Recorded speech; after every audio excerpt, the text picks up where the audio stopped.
여러분 7월 7일이 우리 교회 창립 17주년입니다. 벌써 17년이 돼가고 있네요. 이곳으로 온 지가 이제 10년 됐습니다. 여러분 그래서 7월 7일 저희가 창립 17주년 주일까지 어떻게 교회를 주님이 원하시는 모습으로 우리가 만들어 갈까 그 이야기를 좀 나누려고 합니다. 여러분 교회가 뭘까요? 제가 물었고 여러분이 대답을 해야 되는데 교회가 뭘까요? 교회는요 복음을 전하는 곳입니다. 복음을 전한다. 그럼 복음이 뭘까요? 복음은 그냥 한마디로 말하면 예수 그리스도가 복음입니다. 예수께서 이 땅에 우리의 모든 죄를 사하시기 위해 십자가에 죽으셨습니다. 그래서 우리를 구원을 이루셨습니다. 할렐루야. 예수가 그리스도이십니다. 이것이 복음입니다. 사랑하는 여러분, 그렇기 때문에 교회는요 내가 원하는 것이 무엇인가를 묻고 살아가는 곳이 아니라 하나님이 원하시는 뜻이 무엇인가를 묻고 살아가는 곳이 교회입니다. 여러분 우리는 제가 지난 주일에 설교 말씀을 드렸듯이 우연히 이 세상에 존재한다고 생각하지 않습니다. 분명히 각 사람에겐 하나님이 계획이 있고 뜻이 있다고 믿습니다. 여러분 믿으십니까? 내가 아무리 보잘것없이 보여도 분명히 하나님은요 내 삶에 계획이 있으십니다. 여러분 이걸 믿고 사는 게 그리스도인이에요. 여러분 이건요 다른 사람 야 네가 무슨 주제에 무슨 하나님이 너를 보내신 뜻이 있어 라고 말한다고 해서 여러분 그 주눅 들을 필요가 없어요. 왜? 내가 믿는 건데. 여러분 저는요 여러분이 어떻게 볼지 모르지만 저는 하나님이 보내셨다고 믿어요. 얼굴 표정이 왜 그래요? 네. 저는 하나님 분명한 뜻이 있다고 믿어요. 다른 사람이 나를 어떻게 보느냐가 아니라 내 삶에 그런 계획과 뜻이 있다는 걸 믿는 사람은요 삶이 달라진다는 거예요. 내가 비록 사람들이 보기에는 보잘것없는 삶의 자리에 있을지 모르지만 하나님은 나에 대한 계획과 뜻이 있습니다. 여러분 이걸 깨닫게 하는 게 그리스도인의 삶이고 가정에 나타나야 될 가장 큰 변화가 돼야 된다고 믿습니다. 여러분 그래서 하나님의 뜻을 묻는다는 말, 그건 하나님 말씀 앞에서 우리가 선다는 말이고, 하나님 말씀 앞에 서 보면 내가 누구인지를 분명히 깨닫게 되는 거예요. 여러분 우리 하나님이 보내셨어요. 하나님의 뜻과 계획이 있어요. 그런데 한편으로 성경은 우리에게 말합니다. 인간은 자기중심적이고 이기적이며 욕망을 따라 사는 존재입니다. 그러므로 이것을 성경은 죄라고 말합니다. 죄로부터 자유할 수 있는 것은 우리의 스스로의 힘으로 불가능합니다. 왜? 우리는 그런 존재예요. 그렇기 때문에 하나님이 우리에게 원하시는 게 뭐냐 하면 그리스도인이 되는 시작점이 내가 이기적인 존재다, 내가 죄인이다 라고 하는 걸 인정하는 거예요. 여러분 이 말이 기분 나빠요? 아니면 이 말을 인정하세요? 반도 안 되잖아요. 내가 너보단 나 이런 얼굴이에요 지금. 여러분 로마서 3장 10절 성경에 이렇게 기록되어 있습니다. 의인은 없다, 한 사람도 없다. 깨닫는 사람도 없고 하나님을 찾는 사람도 없다. 모두가 곁길로 빠져 쓸모가 없게 되었다. 선한 일을 하는 사람은 한 사람도 없다. 여러분 성경이 보는 인간의 비참함입니다. 하나님 없는 사람의 비참함이에요. 그런데 성경은요 하나님을 우리가 다시 발견하고 믿음으로 살아가면 이 비참함에서 건져내심을 얻는다는 거예요. 여러분 그걸 세례라고 해요. 세례가 뭐예요? 내가 죽고 예수 그리스도로 다시 사는 거예요. 여러분 우리가 왜 물에 담갔다가 나오는 줄 알아요? 우리가 약식으로 왜 물을 머리에 얹는 줄 아세요? 옛사람이 나는 죽습니다. 하나님 이제 예수로 내가 살겠습니다. 여러분 이 고백을 한 사람이 세례 교인이에요. 여기 있는 분이 대부분이 세례를 받으셨잖아요. 그런데 왜 그 고백이 말로 끝나는 경우가 얼마나 많은지 모른다는 거예요. 사랑하는 여러분 우리 중에 그러므로 그리스도인은 누가 옳은지를 주장하는 게 아니라 무엇이 옳은지를 하나님 말씀 앞에 서는 자가 그리스도인이라는 사실을 잊지 않기를 주의 이름으로 축복합니다. 여러분 제가 오늘 설교 제목은 사실 최재춘 교수님의 책 숭론이라는 책을 읽다가 너무 은혜를 받았어요. 여러분 이분은 뭐 생물 진화론자지만 기독교인입니다. 그래서 늘 고민하는 걸 유튜브에서 말을 하는데 이 책에서 뭐라고 말하냐 하면 우리나라 사회에서 꼭 필요한 게 오늘날 누가 옳은가를 가지고 시비를 따지는 게 아니라 무엇이 옳은가를 서로가 찾아가는 과정이 필요하다는 거예요.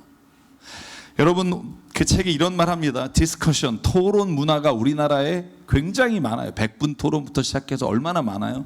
그런데 가만히 듣고 보면 그 토론이라는 게 누가 옳은지 치졸한 말싸움, 언쟁으로 끝나는 경우가 정말 많다는 거예요. 여러분 그런 경우 있지 않아요? 심지어 다른 사람 말하는데 끊어버리고, 그리고는 토론을 했다고 말해요. 그래서 그분이 만든 용어입니다. 물론 사용도 됐었지만 숙론이라는 건 여기 숙이 무르익다는 뜻이잖아요. 그러니까 숙론 그러면 깊이 생각하고 충분히 서로 의논하는 걸 숙론이라고 해요. 여러분 저는요 이 말에 전적으로 동의합니다. 교회야말로 저와 여러분 중에 누가 옳은가를 따지는 게 교회가 아니라, 우리가 하나님 앞에서 서로 다른 모습을 가지고 있지만 무엇이 하나님이 원하시는 일인지를 서로가 찾아가는 게 교회인 줄 믿습니다. 그리스도인이야말로 자신이 이기적이고 자기 중심적이고 욕심을 따라 사는 존재라는 걸 인정하는 사람이기 때문에 누가 옳은지 따지는 것을 제껴놓고 하나님 말씀 중에 우리가 서로 보지 못하고 우리가 따라가지 못하는 게 무엇인지를 발견하고 회개하는 삶이 바로 하나님이 우리에게 원하시는 교회 안에서의 그리스도인의 모습인 줄 믿습니다. 여러분 그래서 오늘 저희가 읽은 본문에 뭐라고 말해요? 7장 1절 예수께서 바로 말합니다. 너희가 심판을 받지 않으려고 남을 심판하지 마라. 여러분 저는요 다른 사람을 심판하고 판단하는데 너무 익숙해져 있는 우리를 발견해요. 제가 좋아하는 김창옥 씨가 그러잖아요. 부부싸움 할 때 아내가 가장 많이 하는 말 그러잖아요. 나는 원래 안 틀려. 나는 원래 맞아. 나는 옳아. 당신이 틀려서 그래. 이 말을 계속 반복한단 말이에요. 여러분 예수님이 왜 이런 말씀 하셨을까? 그 당시에도 이렇게 서로를 판단하고 정죄하는 사람이 많았다는 거예요. 특별히 율법학자나 바리새파 사람들은 이런 것에 너무나 익숙해져 있는데 그들이 하나님의 말씀으로 비난을 하는 거예요. 여러분 이게 곤란하지 않겠어요? 그냥 비난하는 것도 문제인데 이들은 하나님의 말씀을 가지고 다른 사람을 비판하고 정죄해요. 그래서 예수님이 이런 예를 듭니다. 7장 3절 너희는 어찌하여 남의 눈 속에 있는 티는 보면서 내 눈에 있는 들보는 깨닫지 못하느냐? 내 눈에서 티를 빼줄 테니 가만히 있거라 할 수 있겠느냐? 위선자야 먼저 내 눈에서 들보를 빼놔라. 여러분 들보를 모르는 청년이 있더라고요. 그래서 제가 사진을 보여드리려고요. 이게 들보예요. 안 보일 수가 있나요? 이 가운데 이거 집을 지키는 게 들보예요. 여러분 이스라엘도 들보가 있습니다. 여러분 들보를 자기 눈에 갖고 있는데 남의 눈에 있는 티가 뭐예요? 먼지라는 말이에요. 먼지는 보면서 자기 눈에 있는 들보를 보지 못하는 이기적인 자기를 예수께서 보라고 말씀하시는 거예요. 사랑하는 여러분, 상대방의 잘못에 대해 날카롭게 공격하고 판단하는 우리의 적나라한 모습을 예수께서는 꼬집어 말씀하십니다.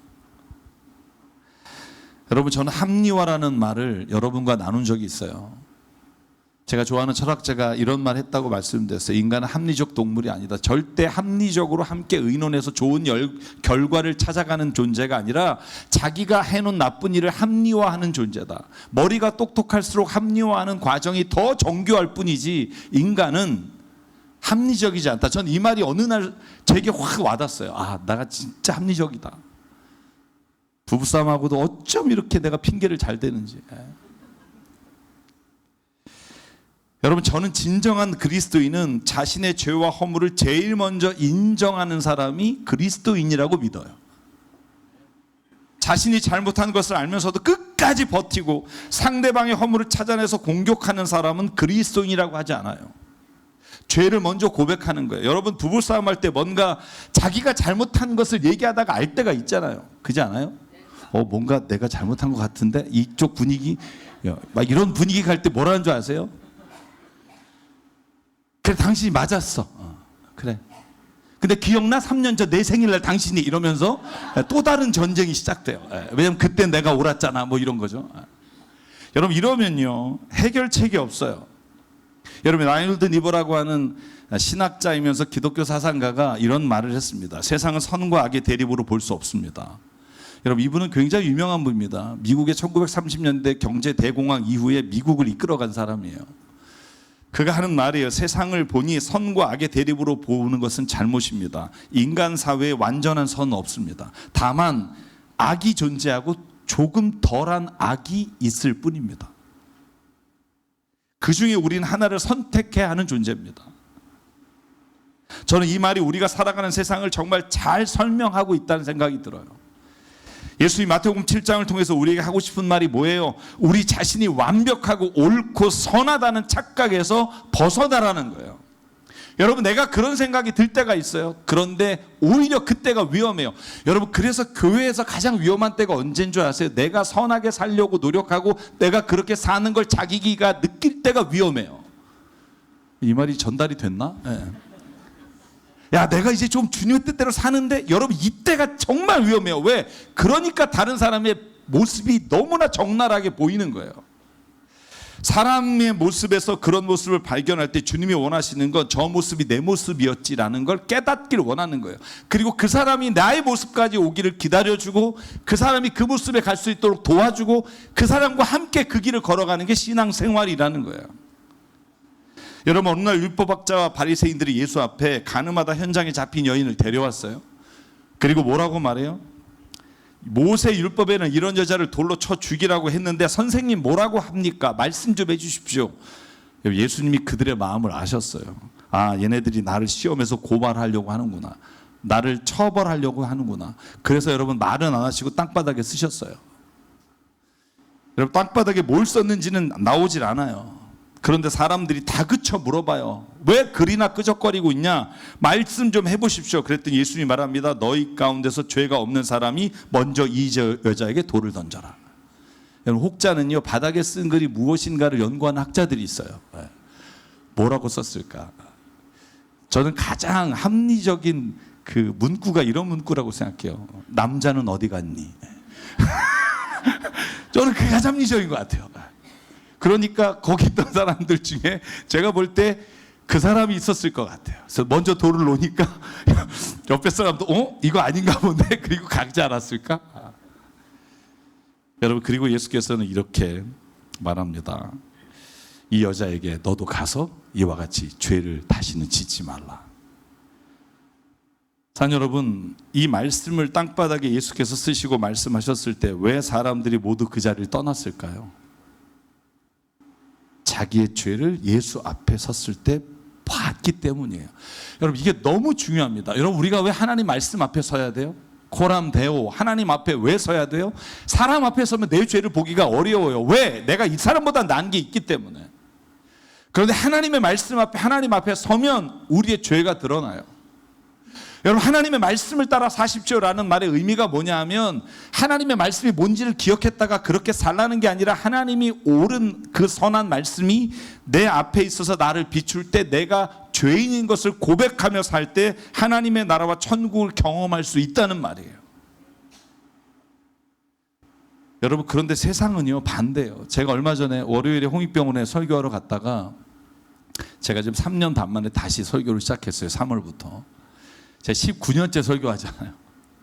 근데 어떤 분이 저에게 와서 그렇게 말해요. 그 간호사 중에 한 분이, 목사님, 얼마 전에 아들이 교통사고가 났는데 분해 죽겠다는 거예요. 그래서 왜요? 그랬더니, 사고가 났을 때는 이 운전자가 자기 아들이 타고 가는 오토바이를 친 거예요. 신호를 위반해서. 그래서 미안하다고, 다 내가 조치를 하겠다고. 그리고 병원까지 옮겨놓고 그 다음에 전화하니까 그 다음부터는 알고 보니 쌍방과실이라 그러더라. 그러면 전화를 끊고 전화를 안 받아요. 그리고 변호사를 선임하고 나서부터는 연락도 안 하고 미안하다고 했던 태도가 완전히 바뀐 거예요. 너무 억울하고 분해서 알아봤더니 그분이 그런 이야기를 간접적으로 전했나 봐요. 미안한 마음이 있는데 내가 미안하다고 말하거나 내 잘못을 인정하면 상대방이 녹취를 했다가 법정에서 불리할 수 있기 때문에 못한다는 거예요. 그러면서 눈물을 흘리는 거예요. 어떻게 세상이 이렇게 됐냐고. 그냥 미안하다 한마디면 내 마음이 이렇게 쌓인 게 무너질 것 같은데. 여러분, 저는 한편으로 이해해요. 우리 법정 다툼이 그런 거잖아요. 누가 옳은가를 판단하니까. 내가 잘못된 걸 알면서도 이 시스템 안에서는 그렇게 말조차도 못하게 돼버린 세상. 여러분, 이게 좋은 세상이라고 생각하지 않아요. 세상은 이렇게 가르칠지 모르지만 저는 예수님은 이와는 반대로 가르치세요. 네가 먼저 죄를 사죄 하고 너가 먼저 회개할 때 하나님의 나라가 이루어진다. 할렐루야. 야고보 사도가 그래서 야고보서 5장 16절에 말합니다. 그러므로 여러분 서로 죄를 고백하십시오. 그리고 서로를 위해 기도하십시오. 그러면 여러분은 낫게 될 겁니다. 의인의 간절한 비는 기도는 큰 효력이 있습니다. 자, 여러분, 우리가 예수님 때문에 만나 새사람교회 성도가 됐습니다. 너무나 달라요. 저는요, 우리 교회 분들 한 분 한 분을 만날 때마다 와, 세상에 이렇게 성도가 다르구나. 생각도 다르고 살아온 환경도 다르고 성별도 다르고 나이도 다르고 가뜩이나 신앙의 모습도 달라.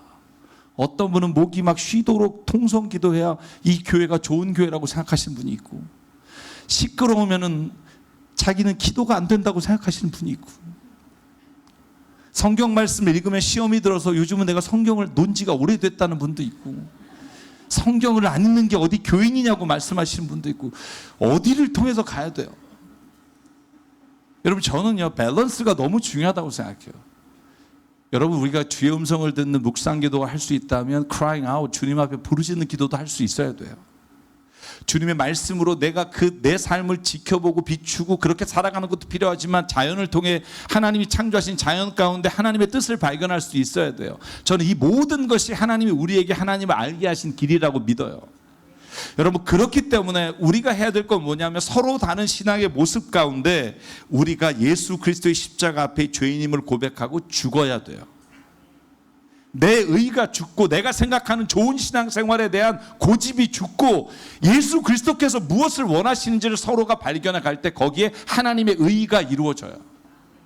바리새파와 율법 사람들이 내가 옳은 것, 내가 말하는 것이 옳고 내가 판단하는 것이 옳고 예수마저도 틀리다고 말하는, 여러분, 이 마음을 가진 곳에는 성령이 역사하실 수가 없어요.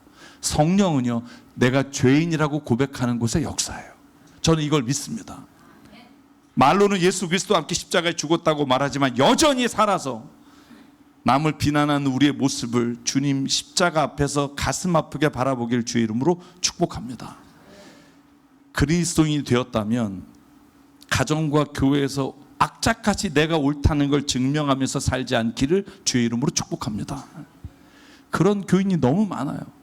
우리 교회 말고 옆 교회, 또 옆 교회 찾아가지 마시고요. 우리 목사님이 사랑하는 여러분, 내가 좀 가정에서 잘못한 것처럼 보이면 어때요? 아, 그래, 내가 실수하고 내가 잘못된 것으로 여겨지면 어떠냐고요. 그렇게 해서 예수님의 생명이 우리 가정에 살아계실 수만 있다면.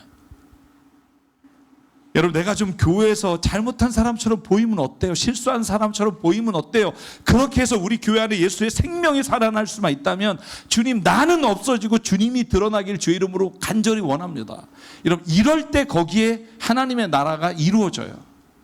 제가 여러분에게 늘 말하잖아요. 천국에 가면 죄인들이 우글우글 할 거라고. 지옥에 가면 의인들이 우글우글 할 거예요. 여러분, 천국에 가면 부딪혔을 때 죄송해요, 제가 미안합니다. 지옥에 가면 딱 그지, 야, 똑바로 안 봐? 이런 의인들이 많을 거예요. 여러분, 생각해 보십시오. 우리가 서로 죄를 고백할 때, 여러분, 그 죄를 고백하는 사람들 안에 하나님의 나라가, 천국이 임한다는 걸 우리가 믿는다면 저와 여러분의 삶이 지금과는 다른 모습일 거예요. 저는 목회를 하면서 깨달은 게 있어요. 내가 옳다고 인정받는다고 교회에 평안이 오는 게 아니에요. 때로는요, 내가 옳다는 걸 인정받고 이겼어요. 그런데 교회는 아주 망가져 있는 경우가 얼마나 많은지 몰라요. 때로는 내가 옳다는 걸 증명하기 위해 편을 만들어야 되고, 내 편을 만들어서 싸움을 해야 되고, 그래서 시간이 지나서 겨우 이겼는데 교회는 아무도 없어요. 그걸 죄라고 해요. 서로가 옳다 여기며 짓는 죄예요. 여러분, 옳다 여기며 인정받는 게 아니라, 그리스도인은요, 주님의 뜻이 이루어지기 위해 내가 십자가에 죽는 삶이 그리스도인의 가정과 교회에서 일어나야 되는 가장 중요한 역사라고 믿습니다. 저는 제가 그렇게 걸어가길 바라요. 사랑하는 성도 여러분들이 그런 길을 가기를 주의 이름으로 축복합니다. 그래서 여러분, 어떤 분들이 저에 와서 이런 상담을 해요. 난 억울하다고. 목사님, 억울해요. 정말 아시죠? 저 사람이 나쁜 거. 우리가 그런 얘기 하잖아요. 제가 그러면 그분에게 이렇게 말해요. 꼭 그걸 밝혀야 되겠습니까? 그걸 꼭 결론을 내야 되겠습니까? 그냥 당신이 잘못된 걸로 하십시오. 그러면 가정에 평화가 옵니다. 여러분, 저는요, 이게 하나님의 뜻이 이루어지는 과정이라고 생각해요. 여러분, 갈라디아 2장 20절 사도 바울이 하나님의 나라를 이루어가는 방법을 이렇게 말합니다. 나는 그리스도와 함께 십자가에 못 박혔습니다. 이제 내가 살고 있는 것은 내가 사는 게 아닙니다. 그리스도께서 내 안에 살아계십니다. 내가 지금 육신 안에 살고 있는 삶은 나를 사랑하셔서 나를 위해 자기 몸을 내어주신 하나님의 아들을 믿는 믿음 안에서 살아가는 것입니다. 할렐루야. 저는 이 말씀 한마디가 내 삶에 이루어지면 우리의 가정에 주님의 나라가 임한다고 믿어요. 여러분, 그렇게 살기 원하십니까? 말한 대로 사시길 축복합니다. 여기 나가는 동안에 주차장에서 싸우지 말고, 왜 교회 안에서 나를 째려봤냐고 가는 차 안에서 싸우지 마시고, 여러분, 내가 잘못해서 미안해, 이 말이 정말 그리스도인의 가정에 항상 있기를 바라요. 여러분, 목요일에 우크라이나 선교사님 김미정 선교사님 설교할 때 제가 은혜 받은 말이 있어요. 그게 뭐냐 하면, 여러분, 수박씨를 보셨습니까? 겨자씨를 보셨습니까? 이렇게 물어보시더라고요. 수박씨를 보면서 수박을 상상해 볼 수 있을까요? 겨자씨를 보면서 겨자씨에서 정말 겨자나무가 나타나는 걸 상상할 수 있을까요? 여러분, 수박 보셨잖아요. 여러분, 겨자나무 아시잖아요. 아까 고만한 손 위에 있는 요만한 조그만 씨가 이 나무가 된다는 걸 상상할 수 없잖아요. 그런데 이 나무가 되거나 수박이 될 수 있는 길은 딱 하나라는 거예요. 겨자씨가 썩어야 돼요. 겨자씨가 썩어서 땅 밑에서 자기 자신을 내어주지 않으면 절대로 겨자나무가 나오지 않는다는 말씀이에요. 저는 이 말씀이 저에게, 하나님이 저에게 하시는 말씀 같았어요. 내가 죽었다고 말하지만 아직 내가 죽지 않아서 주변에 있는 내가 원하지 않는 일어나는 일들을 보게 돼요. 사랑하는 여러분, 그래서 요한복음 12장 24절에 예수님 말하잖아요. 밀알 하나가 땅에 떨어져 죽지 않으면 한 알 그대로 있고 죽으면 열매를 많이 맺는다.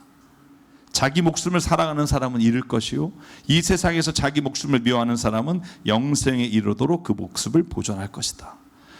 사랑하는 여러분, 이 말씀을 꼭 기억하시고 가정으로 돌아가시길 축복합니다. 교회 안에서 살아가시길 주의 이름으로 축복합니다. 사랑하는 여러분, 오늘 제가 말씀을 정리하면서 마지막으로 나누고 싶은 말은, 그런데 우리가 참고 죄를 고백하고 죽는다고 해서 끝나는 게 아니라 한 가지가 더 남아 있다는 거예요. 서로가 죄를 고백하고 허물을 고백할 수 있는 믿음의 공동체가 돼야 된다는 거예요. 한 사람만 죄를 고백하고 그 사람이 잘못했다고 말하는 것으로 끝나면 여러분, 그 공동체는 건강하지 않아요. 여러분, 성경이 말하는 복은 딱 하나예요. 지난번에 저희가 남성 교우 기도회 할 때 제가 이 말씀을 드렸어요. 시편 1편 말씀, 마태복음에 예수께서 하신 말씀, 5장의 말씀, 그리고 로마서 4장에 사도 바울이 한 말, 이 모든 복을 합치면 성경의 복은 딱 하나예요. 뭔지 아세요? 제가 시편 32편 1절 읽을게요. 같이 읽을까요? 1, 2절만 시작. 복되어라 거역한 죄 용서받고 허물을 벗은 그 사람, 주님께서 죄 없는 자로 여겨주시는 그 사람, 그 마음에 속임수가 없는 그 사람, 그는 복되고 복되다. 아멘. 여러분, 시편 1편을 기억하시죠? 복 있는 사람은 악인의 꾀를 따르지 않으며 죄인의 길에 서지 않으며 오만한 자의 자리에 앉지 않습니다. 그리스도인의 복은요, 죄를 따르지 않는 게 복이에요. 아멘. 다른 어떤 많은 것을 얻는 게 아니라 죄를 따르지 않아가는 게 복이에요. 여러분, 이 말씀을 가지고 사도 바울이 로마서 4장에 이렇게 말합니다. 그래서 행한 것이 없어도 하나님께서 의롭다고 여겨주시는 사람을 받을 복을 다윗이 다음과 같이 말했습니다. 하나님께서 잘못을 용서해 주시고 죄를 덮어주신 사람은 복이 있다. 주님께서 죄 없다고 인정해 주시는 사람은 복이 있다. 여러분, 성경은요, 복이 나오면 항상 죄의 단어가 나와요. 그리스도인의 가장 큰 복은 세상에서 기도하는 것을 얻거나 내가 명예를 얻거나 재물을 얻는 게 아니라 죄 사함을 얻는 복이에요. 여러분, 저는 이 복이 저와 여러분에게 주신 하나님의 복을 주의 이름으로 축복합니다. 아니, 죄를 고백하는 게 왜 복이야? 수치지. 여러분, 그건 세상의 말이고요. 내 죄가 드러남으로 내가 하나님 앞에서 하나님의 거룩하심을 따라 살아가는 게 복이에요. 이것은 죄의 고백이 없이는 불가능하다고 말해요. 그래서 여러분, 오늘 제가 말씀을 정리하며 우리가 다짐했으면 좋겠어요. 오늘 저와 여러분이 이 죄를 우리의 가정과 교회에서 주님 앞에서 고백하는 그런 공동체가 되기를 주의 이름으로 축복합니다. 여러분, 그러면 그 가정은 살아나요. 그 교회는 예수님의 나라를 체험할 수 있어요. 저는 그 마음을 가지고 여러분, 오늘 우리가 우리의 삶의 자리로 돌아가기를 주의 이름으로 축복합니다. 그래서 여러분, 이 찬양을 부르길 원합니다. 이 찬양이 가사가 그렇습니다. 이 세상을 살아가는 동안에 나의 힘을 의지할 수 없으니 기도하고 낙심하지 말 것은 주께서 참 소망이 되십니다. 아멘. 주의 길을 걸어가는 동안에 세상의 것 의지할 수 없으니 감사하고 낙심하지 말 것은 주께서 참 기쁨이 되십니다. 하나님의 꿈이 나의 비전이 되고 예수님의 성품이 나의 인격이 되고 예수 성령님의 권능이 나의 능력이 되기를 원하고 바라고 기도합니다. 저는 이 찬양을 하실 때 저와 여러분 안에 성령께서 말씀대로 살아갈 능력을 주실 줄 믿습니다. 아멘. 이 세상을 살아가는 동안에 나의 힘을 의지할 수 없으니 기도하고 낙심하지 말 것은 주께서 참 소망이 되심이라. 하나님의 꿈이 나의 비전이 되고 예수님의 성품이 나의 인격이 되고 성령님의 권능이 나의 능력이 되길 원하고 바라고 기도합니다. 우리 2절 가사 함께요. 일어나서 주의 길을 걸어가는 동안에 세상의 것 의지할 수 없으니 감사하고 낙심하지 말 것은 주께서 참 기쁨이 되심이라. 하나님의 꿈이 나의 비전이 되고 예수님의 성품이 나의 인격이 되고 성령님의 권능이 나의 능력이 되길 원하고 바라고 기도한. 한 번 더 고백합니다. 하나님의 꿈이 나의 비전이 되고 예수님의 성품이 나의 인격이 되고 성령님의 권능이 나의 능력이 되길 원하고 바라고 기도합니다. 우리가 시간 기도하실 때 하나님 말씀을 기억하며 하나님, 내가 옳은 사람이 되길, 내가 그렇게 보이기 위해 애쓰며 사는 삶에서 주님이 무엇을 원하시는지를 바라보는 삶으로 변화되길 원합니다. 주님, 그러기에 나의 고백이 나의 입술에서 내 죄를 고백할 때 주님이 주시는 기쁨과 은혜와 평화를 누리게 하시고 우리의 가정에 하나님의 나라가 이루어지는 것을 보게 하여 주시옵소서. 오늘도 하나님, 내가 주님 앞에 그런 삶을 살기 원한다고 이 시간 주님 앞에 결단하며 함께 기도하겠습니다. 사모하는 하나님 감사합니다.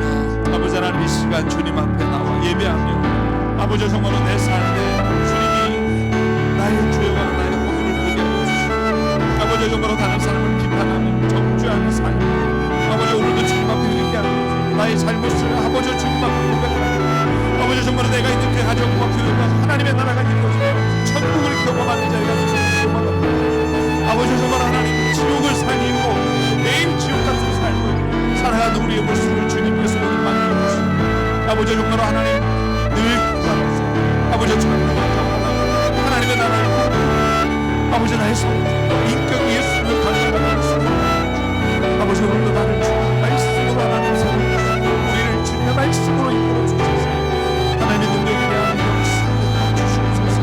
아버지 정말 하나님 내 하나님 더 이상 하나님 남을 비난하며 정죄하는 삶을 멈추게 하여 주시옵소서. 주님의 뜻을 구하며 주님의 나라를 이루는 것을 아버지 소망하며 살아가는 주시옵소서. 예수 그리스도의 이름으로 주시옵소서. 삼광은혜 하나님, 어떻게 저 사람이 이럴 수가 있어 라고 생각하는 우리의 마음을 바꿔주시사 나도 저런 모습이 늘 있었음을 주님 앞에 고백하며 살게 도와주시옵소서. 아버지 하나님, 내가 죽고 가정이 살길 원합니다. 내가 죽고 교회가 살길 원합니다. 내가 죽고 예수 그리스도께서 사시기를 원합니다. 이것이 말이 아니라 내 삶의 이루어짐으로 하나님의 나라가 어떻게 우리의 삶 가운데 이루어지는지 간증하며 사는 삶으로 변화되게 도와주시옵소서. 올드 하나님, 이 자리에 나와 예배를 드리지만 아직도 해결되지 않은 교회 문제와 아직도 해결되지 않은 가정의 아픔이 있다면 주님 이 시간 만져주시고 어느 누가 아니라 내가 먼저 주님 앞에 죄사함의 고백과 주님의 능력을 힘입어 이 모든 것을 바꿔가는 하나님의 사람 되도록 인도하여 주시옵소서. 우리에게 주신 생명과 시간과 달란트와 모든 물질이 주님의 것임을 인정하며 이 시간 예물을 주 앞에 드립니다. 사용되는 곳마다 하나님의 나라와 뜻이 이루어지게 하여 주시옵소서. 이제는 우리 주 예수 그리스도의 은혜와 하나님 아버지의 무한하신 사랑과 성령님의 감동, 감화, 충만, 교통, 위로하심이 이 시간 내 자신이 옳은 것을 증명하려고 사는 삶이 아니라 주님이 우리 안에 그 뜻이 이루어지기를 소망하며 살기를 다짐하며 삶의 자리로 돌아가는 여긴 한 분 한 분 머리 위에 가정과 일터 위에 주님 세우신 교회 위에 지금부터 영원토록 함께 하시기를 간절히 축원하옵나이다. 아멘.